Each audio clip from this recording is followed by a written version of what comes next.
Welcome, my friends. Today we're going to talk about the elephant in the room with my buddy Ed. Ed, how you doing today? I'm doing well, Phil. Thank you for asking me. How are you doing? I'm doing awesome. Always better to have you, Ed. So I'm glad that we're here today talking about challenges faced by minority project managers, including women. We're going to Mm, talk about this topic, Ed, and I'm curious to know what you have seen because what I have seen with my ears close to the ground and people I mentor, train, and coach, I hear that historically there's been this feeling of marginalization, people feeling they've been excluded from leadership. I've heard from a lot of female project managers who share with me that even though they've been employed in organizations, due to certain underlying currents of race, ethnicity, and gender, they feel kind of marginalized.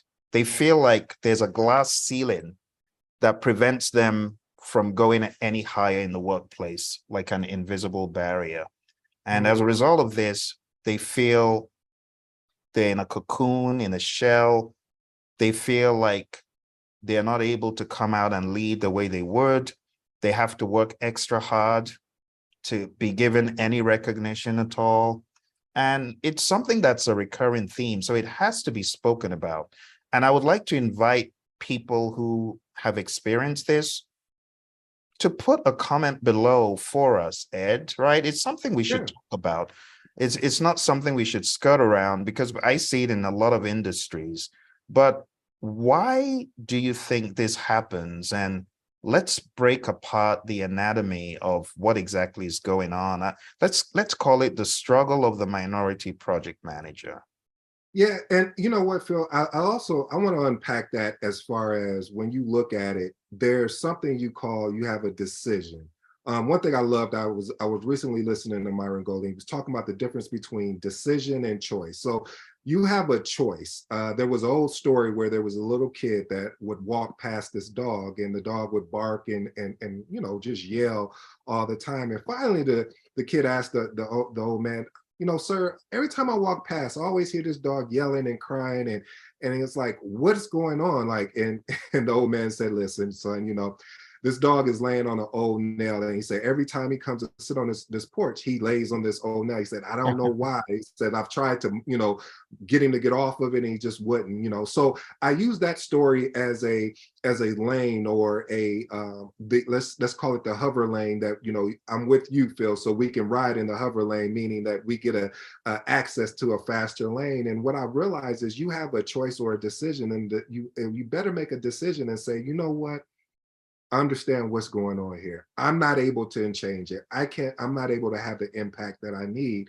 What am I going to do? What is the next step for me? One of my favorite quotes, and I remixed it, and it goes like, well, you can either sit in the pain or you can sit in the progress. But Mm, remember, you can't sit in both. So you have mm, to make a decision. And once you understand what is going on, now the decision is to say, okay, they're not going to watch this, Phil. They're only tolerating me over here. Let me go somewhere where they're going to celebrate me. So it's mm, better to go look where you're going to be celebrated. And you say, well, Phil and Ed, how do I know where I'm going to be celebrated? Well, then you have to go and have that experience. You have to understand it's sort of like anything in life, what you're looking for. If I was looking for a place of residence to go, I would say, well, these are the things I'm looking for. Maybe if I was looking to purchase a home, maybe I want a two-story home with three mm. bedrooms or four bedrooms. And that's what you have to do when you walk into a job situation, that your career situation that you're looking into. And if it doesn't offer that, what was the point of you putting in that work that you've done, whether you got your PMP, your CAPM, your Mm. NP, your degrees? What was the point of all that for? The reason why you did that, and watch how Phil, I already see him smiling, I'm gonna hand it over to him. It created options for you. Mm. Your turn. I love it. I love it, Ed. And I like the direction where you're taking it because, it will be easy for us to focus on the regular suspects, right? The historical inequalities, the stereotypes and the biases, lack of representation, and just the whole unconscious bias. A lot of folks who do this they don't even know they're doing it. Sometimes you have minorities doing it to other minorities. So let's keep the record 100, let's not just say it's all against, no, sometimes it's minorities doing this against other minorities. Other little microaggressions that you might feel, just things that have escalated into you feeling I'm no good. So because you feel these microaggressions and marginalization, there tends to be an imposter syndrome. I'm not good. But I like where you took it, Ed, because now you're making us focus on the more important issues, which are not with the people who might be exhibiting those biases towards minorities, but it really comes down to the minorities. So what are you going to do? Let's not play the victim card.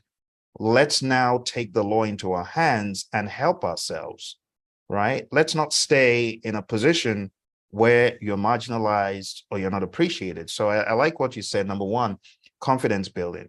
As we've worked for our PMPs, we've worked to be great project managers. Why not wear the mantle of greatness by really having that confidence in yourself? So again, it goes back to the individual. Are you confident about your abilities? Did you really study as you were going through the hard knocks of PMP, or did you get it on a platter? Because if you did, you should be confident, right? You should have skills that you are able to market. And I want to put it back on folks watching who are like, oh yeah, that sounds like me. What am I going to do? Well, you should be looking for mentorship and coaching to elevate your game. Every great leader, they understand the power of mentoring and coaching. So elevate your game through mentoring and coaching. I'd also say networking. What's that saying, Ed? You're the sum total of the 5 people around you, or you're the 5 divided by 1. And if you have people that are downtrodden in their thinking and are paralyzed in their thinking, then that's who you're going to be. But if you see yourself in a network of individuals who think great, then your game will be elevated. And advocate for yourself. Don't hesitate to speak up about your accomplishments. If you don't toot your horn, ain't nobody going to toot it for you. And I realized this coming to America, because I remember the very first interview I went for, the second interview, actually, because the first one was a disaster. The second one, the guy who interviewed me said, you're rather, quiet, you're rather passive, you're not really outspoken. Our customer will chew you out. And it took me getting to understand how the culture in America works. It's very different from in the UK. Here, you have to advocate for yourself. So you got to speak up for yourself. You got to speak up for what you can do. And you got to make your contributions visible to your colleagues, to your supervisors, to your higher ups. They got to see what you're doing, right? And then address biases. Don't just feel, oh, I got to shut up.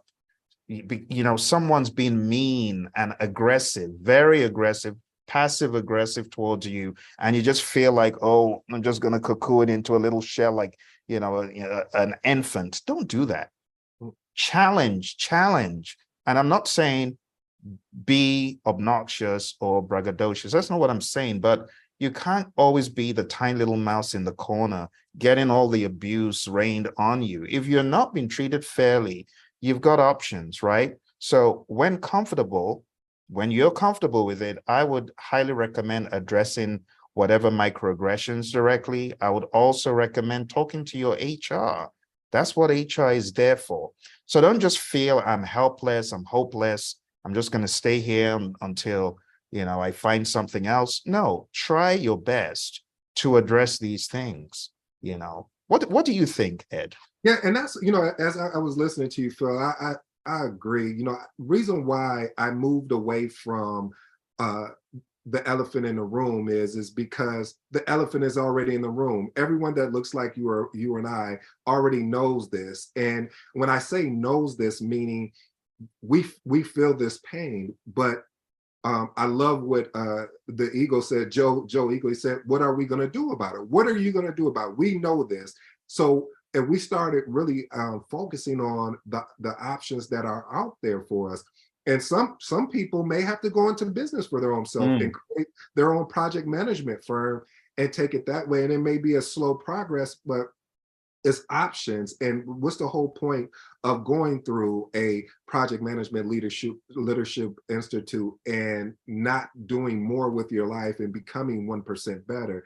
So Mm, yes, Phil, I could have focused on things that I've experienced in my career, and it probably would have made this video go viral. Seriously, we would have shut down the internet. However, we're here to help people, and the only way to help people is to give them options. When you give someone option, that's the whole reason why I said you went to school to, if you went and got a degree, why did you go? To create options. mm, Why did you go after a CAPM or PMP? To create options for yourself. So yeah. now the challenge is how do we break those limited beliefs? Because the Mm, limited beliefs back in the day was you stay with an organization 10 to 20 years and you get, the golden plaque and the keys. But if you are experiencing what Phil and I are discussing here as far as discrimination or some type of intimidation because of who you are as an individual, because of the color of your skin, then you have options. Make the decision to say, you know what, I'm not going to settle for this anymore, because we all know when something settles, it mm, settles to the bottom. That's when Phil talked about people curl up be and afraid and intimidated. I mean, anyone that's timid, they're always going to be walked over or walked through because people feel like they're going to be able to take advantage of them.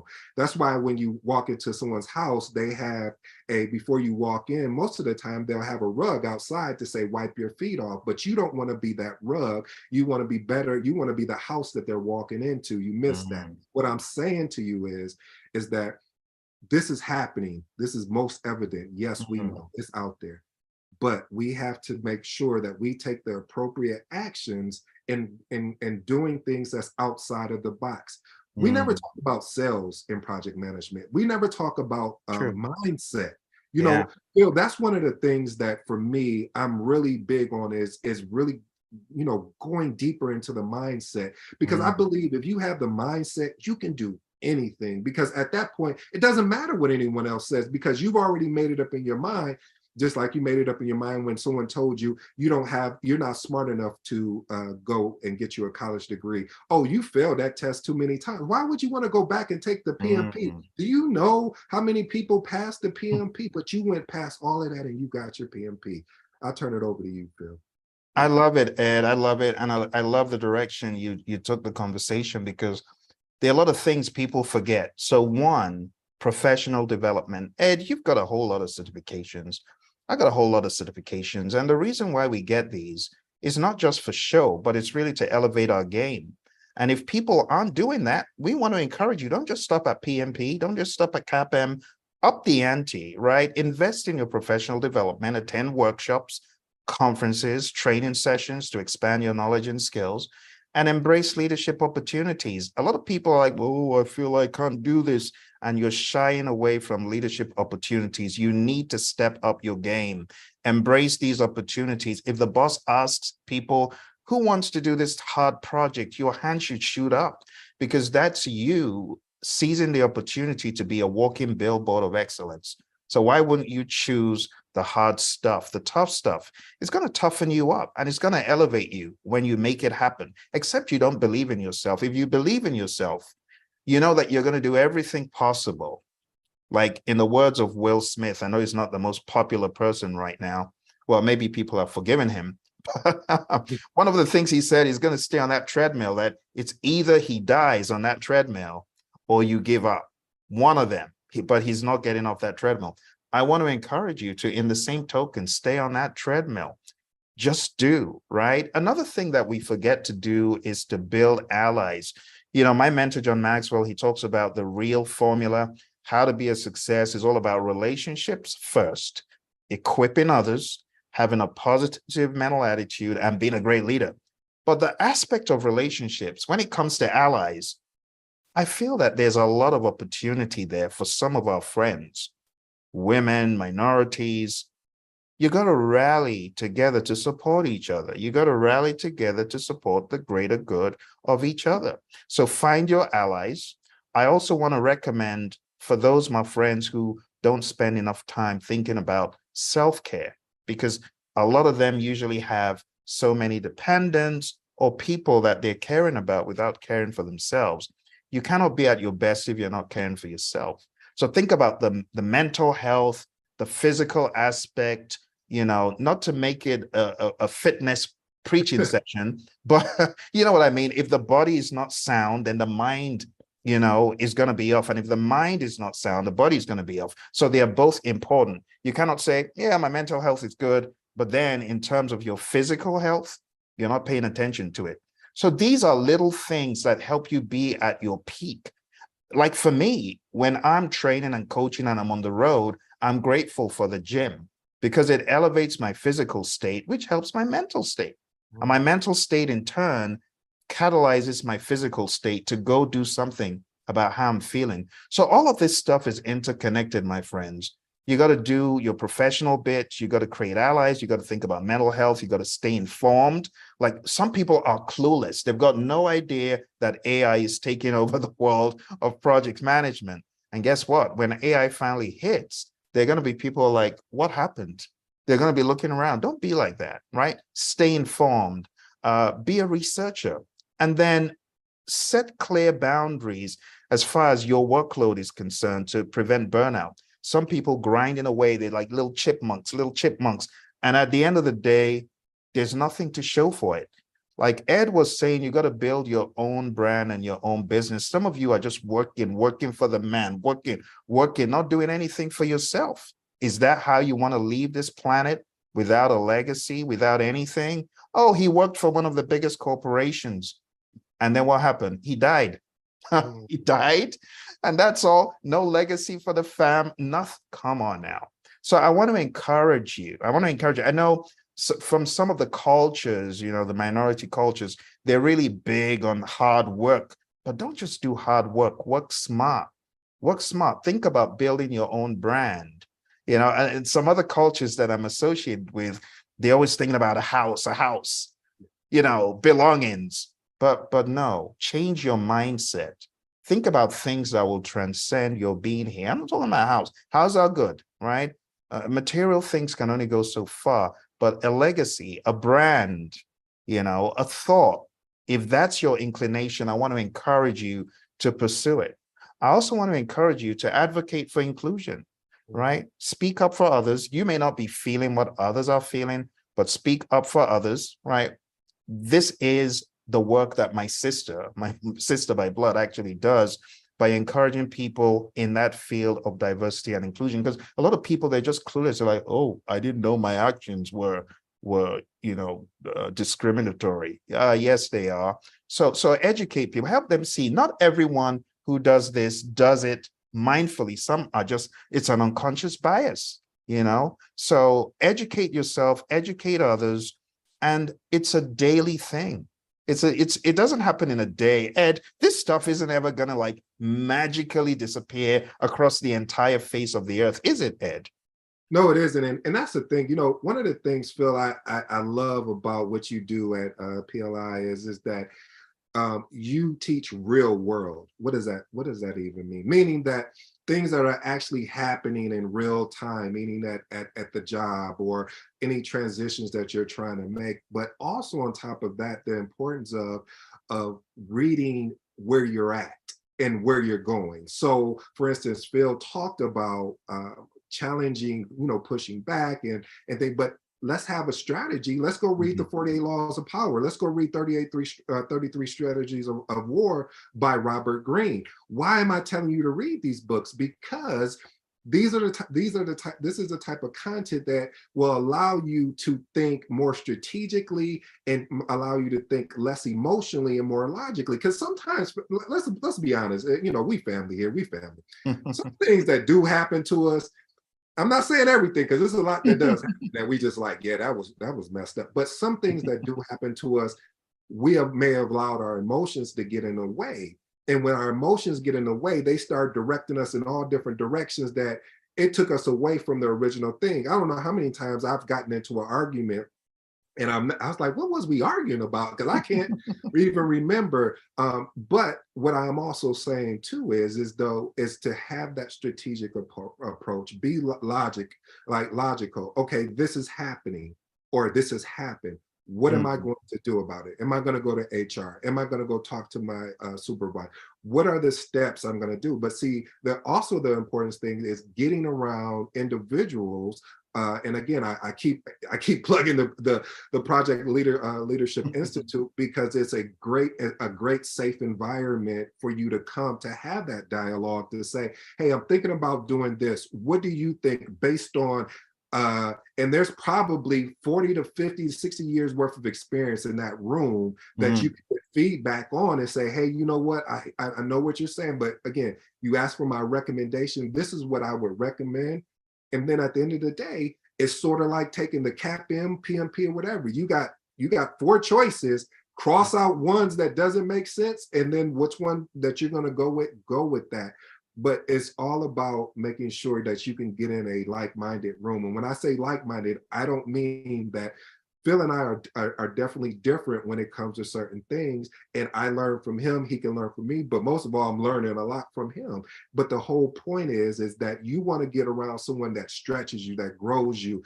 Just don't get in a room just because they look like you. Get in a room because mm, they push you. yeah. That they and I'm all about because they look, but make sure that they bring some type of value Mm, to the table. Just don't have them show up and they got their to-go plates. Ooh, I like that. See, a lot of people want to show up with their to-go plates and they never want to show up with the actual food. So, or say, you know okay. what, even though I didn't bring no food, I want to help you wash the dishes. I'm Yeah. only speaking from experience because this has actually happened to me. So I'm only saying that in a real life Mm, aspect of things, or just to say, family, look, things are going to happen, but how you choose to deal with them is going to be up to you. Are you going to be intimidated?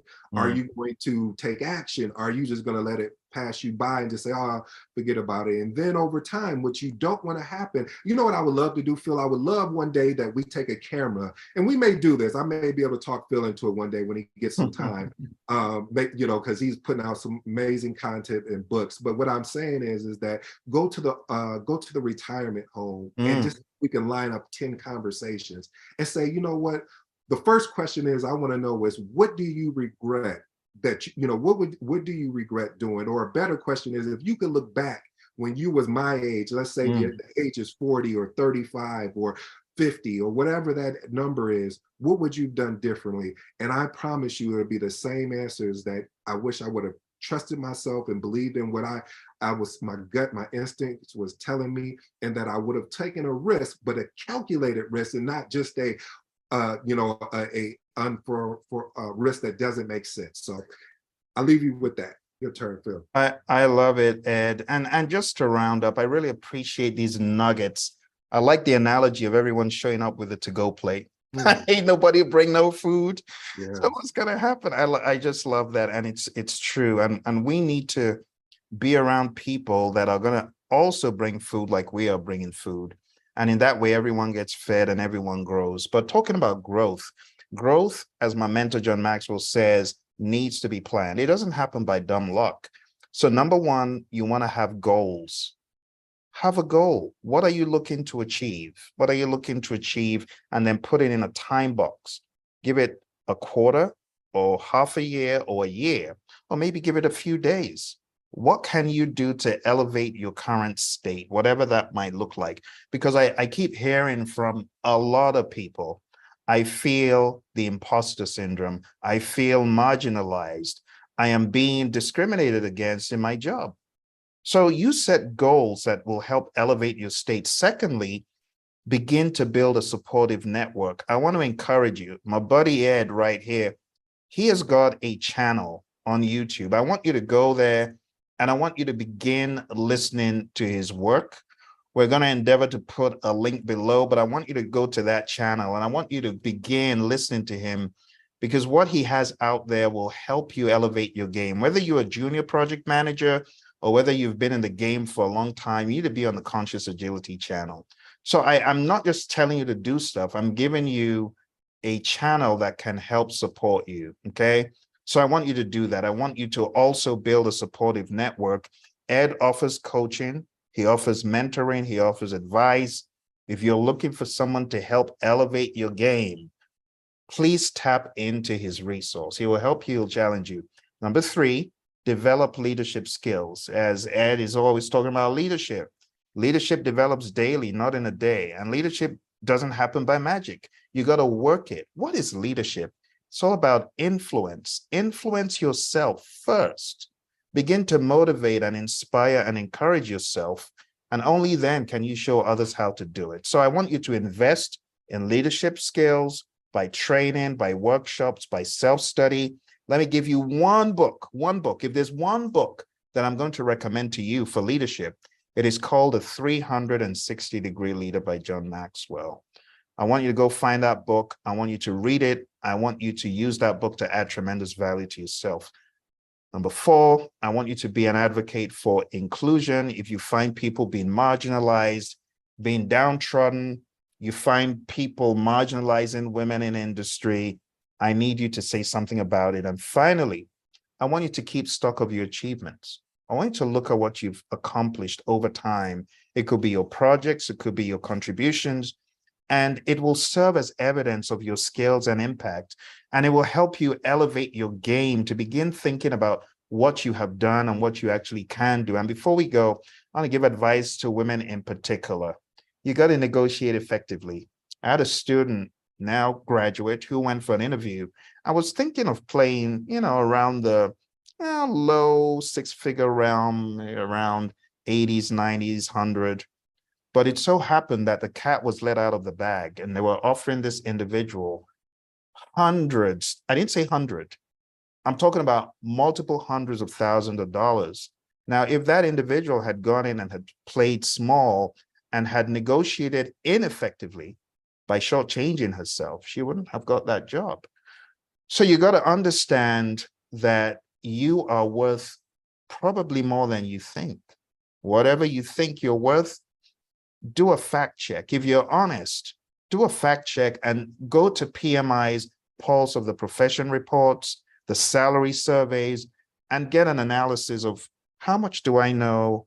How much am I looking to be paid? I guarantee you, in a lot of instances, you might just be shortchanging yourself. Secondly, seek leadership roles. Don't keep looking for the tiny little dwarf, Snow White and the Seven Dwarf kind of roles. No, there are better roles for you. A lot of you are so dwarfed in how you see yourself, which is sad. Don't do that. Look for leadership roles. You might be amazed at what is out there for you. Seek mentorship, seek sponsorship. Like I said, find people like Ed that can help you, that can spend time with you, mentor, train, and coach you to excellence. Continuously learn. And last but not least, I want to give you one final piece of advice. Don't just work. Lots of you making money. You ain't spending the money on yourself. Some people I say, what did you do for yourself since you got certified? And they're like deer in the headlights. Seriously? No, you're making some money. Spend some of it on yourself, right? Spend some of it on enjoying life with your loved ones, or even just you, right? What have you done for yourself lately? Begins with self-love. Ed, I'll let you round up. Well, it's funny. This would be a good tagline. And you remember, Janet Jackson had this song where she says, "What have you done for me lately?" So the question you need to turn back on you, family, is to ask yourself, "What have you done for you lately?" And I'm really speaking to the people that are selfish. Like Phil is one of those people you got to talk Phil into giving him something, because he just was like, "No, I don't need. I'm just here to serve." And so sometimes, and it goes back to that Cat Williams old joke about you have to take care of your star player, and being able to take care of your star player. Just imagine going back to some of what Phil talked about, where the mental health and the physical health by doing something physically and doing something mentally to help grow and challenge you is going to help you to be able to give back and help other people. And now let's get some, Phil, you really said something that was strong, and I was doing everything I could. I'm moving and I'm twitching a little bit, so I apologize for that, but I wanted you to finish. But you made a really good point.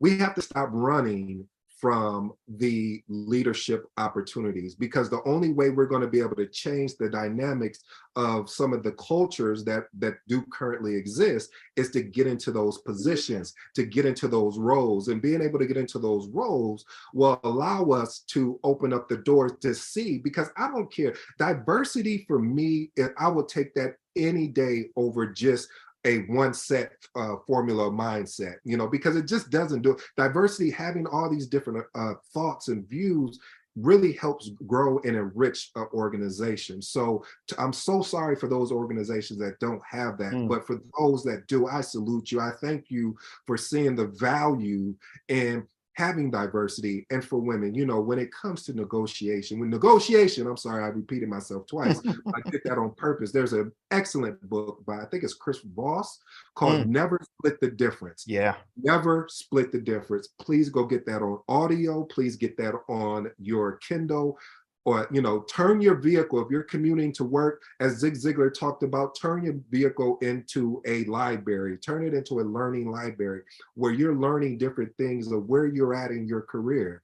Again, that was a previous statement. So make sure that you want to do that, because what you're doing is you're setting yourself up for success. And you don't know the door that you're opening, the people that's going to be coming behind you. You don't know the people that are going to be standing on your shoulders. So Phil is counting on you. I'm counting on you. I just ask that you don't do no more or no less than you're willing to give. Maybe you missed that. Let me slow that down. What I'm meaning is that you have to be willing to go through, and as Eric talks about, go get something for that pain. You went through the pain. Now let's go get something for it. You felt neglected. Now let's go get something for it. So I'll leave you with that. I love it. Thank you very much, Ed. And take a look below, because you're going to find a link to Ed's channel and other content that can help you. Thank you very much. Great spending time with you, Ed, and lovely friends out there. Thank you, Phil. Beautiful Thank time you. with you as well. Cheers.